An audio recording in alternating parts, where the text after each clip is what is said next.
First of all, shout out to everybody that cares about me enough to click on this video, unmute this video, and see what I'm talking about here today. Because I got some pretty cool announcements about my life that I wanted to, well, first of all, put in this tweet and also make a video about for Twitter and YouTube and all the places that I post videos. But for those that don't know, for the last almost full year, I've been working at Huntington College, which is a small school in Montgomery. I've been the Rocket League coach, head of broadcast, assistant director. I've recruited. It's a full-time job at an esports college, and that's what I've been doing full-time for the last year. But this video is about me leaving that job and what I'm doing next. So here is all of that information. First of all, I want to say how thankful I am for the opportunity I've had at Huntington College. I have gotten so much experience there. It's been super cool being within an actual individual esports program at a college to get that kind of boots on the ground experience, not just the top down kind of experience I've gotten with places like the SEL or Esports U, CCS, that kind of administrative or casting side, where I'm pretty forward facing at the colleges rather than looking back at the landscape from a college's perspective. It's been super cool. Shout out to Justin Ellis for hiring me, taking a risk on me there. But I will be leaving my position there at the end of the fall semester, which is basically early to mid-December. And I'll be pursuing a full-time freelance career, which includes casting full-time, but that's not the only thing that I'll be doing, though that is my goal. Right now, I can't make a full living off of just casting full-time, but I'm close enough to want to take that opportunity and make ends meet elsewhere. But my goals right now will include, for the most part, full-time casting, esports, and traditional sports, and traveling to LANs, traveling to TwitchCons, DreamHacks, and all the Rocket League events I can manage to get out to, as I thoroughly enjoy my time in the Rocket League scene. Because now I've worked 21 LAN events and casted 16 different esports across all those LAN events and a couple of online events. So I think I'm at a point where professionally as a caster, I feel confident in my abilities to have a go at being a multifaceted esports or traditional sports caster. But I've also got experience coaching, obviously, at Huntington College. Won a couple NECC and ECAC trophies with my players. I've hosted events and put together streaming experiences like my Night Lights show match series. Battle for Bama is another good example of the events that I've helped put together. I've done news and sports writing. During my time at Auburn, I worked for the student-run TV station there. I worked for RLEGG when that was a thing. Most recently, I've put together an article for College Esports News. I love to keep working with them. And then I've also done local business content creation for a local gym in Auburn, which is where I live, for those that don't know that about me. So I've done a lot, and I think all of those experiences and the graphic design stuff that I just remembered that I've done an extensive amount of, I think lend themselves to me going full freelance, and that's why I am pretty confident in my ability to go full freelance.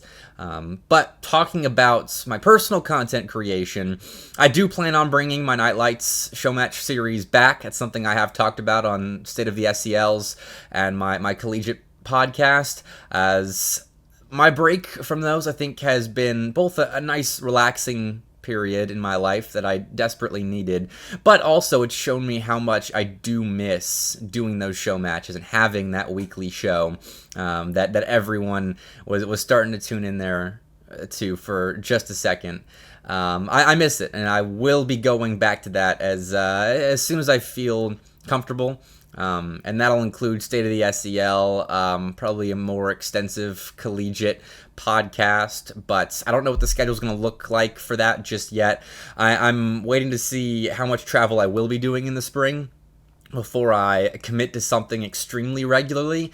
So I'm just waiting to see what kind of opportunities arise in the next couple months or so as I am doing contact outreach to figure out where I'm at.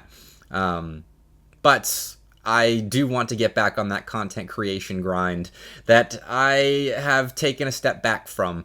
It comes in waves, the real motivation to grind content creation. It's not easy, especially while I'm working a full-time job where the hours are just crazy sometimes. And I have also been promoted within the Southeastern Esports League, a league I've been a part of for a long time. For those that don't know about that with me, I am now the Director of League Operations at the SEL, and this, with the SEL's new monetization process as an organization, I feel very stable with. Finally, it's a stable paid admin position in esports that isn't a full-time thing, and that is something I'm very excited about. I can't wait to build out the SEL even more than I have helped to build it out up to this point, and build it into something that I could potentially go full-time with in the future. It's an exciting time at the Southeastern Esports League, and we're taking it to the next level. And I'll be helping with other collegiate esports leagues as well, like the CCS, ranking with Call League, various other projects. So it's not just the SEL for me in collegiate, but that's another avenue of making it as a full-time freelancer that I'm excited, very excited actually, to pursue. But with that pursuit of mine into a full-time casting career, I have remade my casting resume reel, which I will post at the end of this video. I'll attach it and probably link it in any post I make. But I'm also working on a website portfolio of mine as well, just to compile all of my works. And with all that said, I am officially looking for any and all casting opportunities once again. Rocket League, Valorant, Deadlock, Mario Kart, NBA 2K, I've casted a lot at this point, and I'm open to anything. And it feels really good to be back, so thank you for watching my little update video. It means a lot that there are people that I've been lucky enough to surround myself with that care about this sort of thing with me, and it's cool to make an announcement video about personal stuff. So thank you for watching, and I'll see you where I see you next. Welcome back to DreamHack Atlanta. Huntsville. TwitchCon San Diego. I'm smiling for a reason. I've never casted in full tactical gear. And Blake has some what looks like incredibly detailed spreadsheet of notes as we hold up the difference between these two. Well, if you're a keen observer, you now know exactly how Last Hero works, thanks to Muntz's notes. Blue team. They got it. Oh no! Oh! That cannot be legal. It's obviously not Monday. Garfield is awake and feeling violent.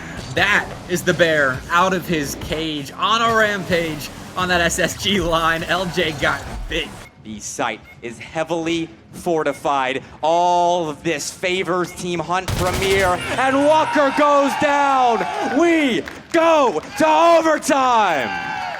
For all of that chatting that he was doing, all the confidence he was exuding, I was kind of pulling for him just to like back it up right there, especially after he called us dapper in Yes. chat. Like that's how you buy as a caster right there. Yeah. You compliment their looks. Now's a chance. Moving, playing ring around the rosy around that building, but that's the first kill for Alpha. 10 seconds to get to the next two. Long distance gunplay there, down by one. That last remaining player from Bravo fends off the Alpha member, and that should win it for Bravo. That is as close as it gets. Round of applause for our players. Wow. Look good. You guys are on a tear right now, Wavy. And well, before we let you go, get prepared for the grand finals, I'm curious, a personal question.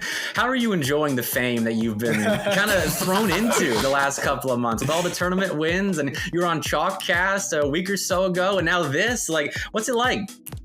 I'm most definitely living life right now. I was wondering, I was thinking like, okay, Lorlo and Bob Quinn are going to be the ones taking over, in this lobby. But no, we got the Azir taken over, Bobquin taken out, but everyone is seemingly on low health and low, trying to clean up right now. Oh, I mean, think about how much pressure is on Charger Blue's opponent's shoulders right now. Because if you lose this 1v1, you lost to a horse. So you can see the pressure really mounting on their shoulders. Puts her girl right in the middle of it, and she will make this an even 2v2. Scratch that. 2v1 under Essence. Didn't even get the plant off. Sleek will get us down to just one member of Team EPA remaining, and it is the flanking Stranger Ping, hiding around any possible corner. Sleek knows that fact. With time ticking down, needs this kill. He'll head instead for the blast pack, but bullets reveal Stranger Ping's location. And that will lead to a potential clutch win for Sleek. No! Stranger Ping secures it. I've been Mr. Bepic. Thank you for being here. We'll see you later.